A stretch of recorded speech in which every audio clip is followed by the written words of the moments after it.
जय जय श्री राधे। पूज्य सद्गुरुदेव भगवान व समस्त वैष्णव वृंद के चरणों में कोटि कोटि प्रणाम।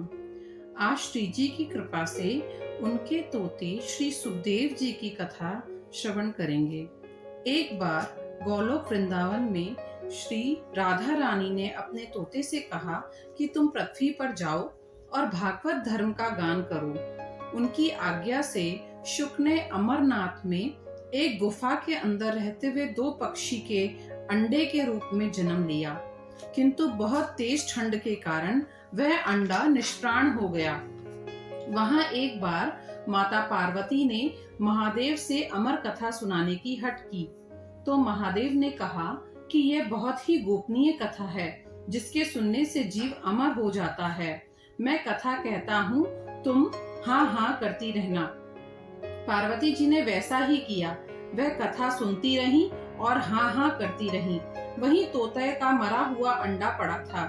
अमरनाथ की अमर कथा के श्रवण करने से उसमें प्राण आ गए। पार्वती माता थोड़ी ही देर में सो गई और उनके स्थान पर अंडे में से हुंकार की ध्वनि आती रही।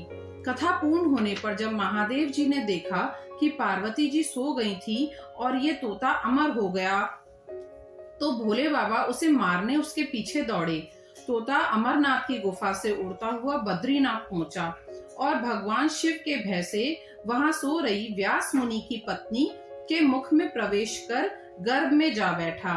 वही शुक व्यास देव की पत्नी के पुत्र के रूप में गर्भ में वास करने लगा।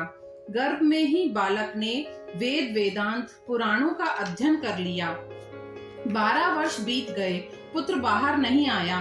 तो एक दिन व्यास देव जी ने कहा कि पुत्र बाहर आ जाओ। तो सुखदेव जी ने गर्भ के भीतर से कहा कि बाहर भगवान की माया है, मैं बाहर तभी आऊंगा जब स्वयं प्रभु वचन दे कि बाहर आकर भी माया मुझ पर प्रभाव न डालेगी।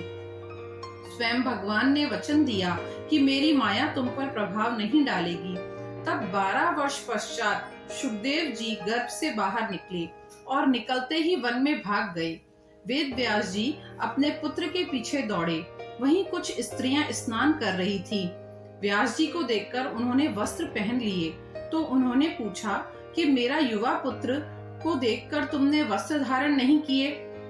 मैं तो तुम्हारे दादा के आयु का हूँ। तो स्त्रियों ने बताया कि आपका पुत्र परमहंस है, उसकी दृष्टि में स्त्री पुरुष का भेद ही नहीं है। तब व्यास देव जी यह जान गए कि उनका पुत्र काम क्रोध सभी अवगुणों को जीत चुका है, वह एक परमहंस संत है। वेद व्यास जी ने अपना अंतिम पुराण भागवत की रचना की, जो कलयुग के मनुष्यों के उद्धार के लिए थी। ऐसी संहिता को सुनाने वाला कोई महाभागवत होना चाहिए। तो उन्हें अपने पुत्र का स्मरण हो आया। उन्होंने अपने शिष्यों को भगवान कृष्ण के गुण तथा रूप माधुरी के 2 श्लोक याद करवाए और जंगल में जाकर गाने को कहा। जंगल में तपस्या में लीन श्री सुखदेव जी ने जैसे ही श्लोक सुना, उनकी समाधि टूट गई। उनकी निर्गुण निराकार की आराधना बाधित हो गई और वह श्री कृष्ण को सगुण रूप माधुरी पर मोहित होकर घर लौट आए और अपने पिता से श्री कृष्ण महिमा सुनाने का आग्रह किया। किंतु पिता स्वयं तो जानते थे कि मेरा पुत्र ने माया के समस्त विकारों पर विजय प्राप्त की है, किंतु वह प्रमाणित कराना चाहते थे। इसलिए उन्होंने अपने पुत्र को वेदांत का अध्ययन करने के लिए राजा जनक के पास भेजा। राजा जनक ने कई परीक्षाएं ली, उन्हें 7 दिन बाहर धूप में खड़ा रखा, उसके बाद स्त्रियों के साथ रखा, लेकिन सुखदेव जी पर कोई असर न हुआ। उन्होंने काम और क्रोध को जीत लिया था।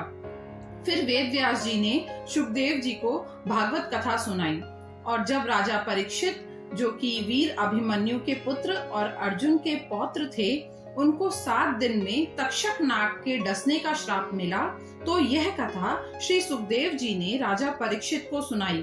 राजा परीक्षित 7 दिन में प्रभु में ध्यानस्थ होकर कथा के प्रभाव से भगवत धाम चले गए।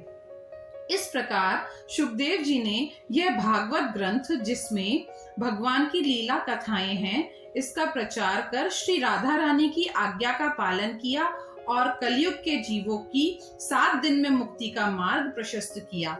जय जय श्री राधे।